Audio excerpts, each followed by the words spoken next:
Now it's going to ask us to select an engine, and you actually have three MySQL compatible databases. Aurora or Maria, they are all MySQL compatible. I'm just going to select the current MySQL Community Edition, which is perfectly fine for our needs. And you can see that we do have a couple other database options here, Postgres and Oracle, and we'll be sticking with MySQL for the purpose of this course. And what we're going to do just for cost savings is we are going to go and select a dev test option. So this gives us a cheaper option. So if you were doing this for production, you'd want to look at one of these two options here, the Aurora or MySQL. But for our purposes, since we're just testing this, well, we use the free tier, and we'll click on the next step. And just about everything we can do here, we can leave this at defaults. And this here has all the different sizes, and we are going to stick in the free tier and use the T2 Micro. And we don't need multi-zone deployment, and the defaults are fine for us. Okay, now we have a couple settings here. Our DB instance identifier, username, password, and confirm password. And what I'm going to do is I'm going to cheat and take a look here. And we've been using Spring Guru for the database, so I'm just going to grab that and paste him in there. And I'm going to call Spring and password. And then the same here. Now, so I'm using Spring password and the database identifier of Spring Guru. And we'll set that up in the next module for Spring Boot.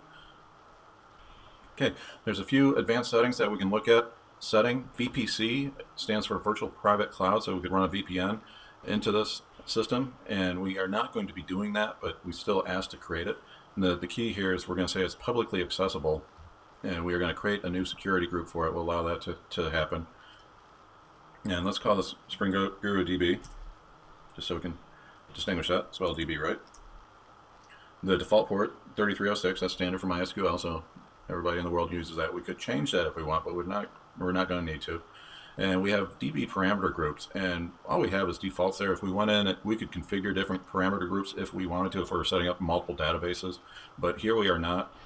We're not going to have to worry about any options as well. Tags to snapshots, we're not going to be doing that in this case. And we're not going to do encryption. MySQL will support a TLS connection, but we're not going to bother with that at this time. If we were doing something sensitive with production type data, we definitely would want to look into doing that, but for our purposes, we're not going to be doing that. And then this is backups. Remember I mentioned that the database, Amazon's going to do automated backups for us. So it's going to snap the database for it, and this is asking us how long do we want to keep it. And we can actually select a window of time to say when the backups occur. So we've got some advanced options there, so we control when the database backups happen. And we can also specify if we want enhanced monitoring to keep a closer eye on the database. And then remember I mentioned that Amazon also will do database patching and upgrades for us. So we are going to allow them to do minor upgrades, minor version upgrades automatically. And we're not going to set any preference for our maintenance window. We could do that if we were having a production database, if we want to say like at 3 a.m. in the morning, go ahead and do the maintenance because our site's really quiet. But for here, we don't need to get into some of these advanced features for this demo of setting up an Amazon RDS database. So the next step is to go in and launch the database. So I'm going to click on here, Launch DB Instance. So I'm hitting an error here about the VPC and the DNS host name. So I'm going to go back and take a closer look at that. So it's saying the specified VPC does not support DNS resolution, DNS host names, or both. So I'm going to go back and take a look at that. So I am going to ask it to create a new VPC and create a new subnet group. So I'm just going to create a new virtual private cloud and let it use it. So I already had one on my account, and apparently it was not happy with that. So I will go through and see if this one works okay.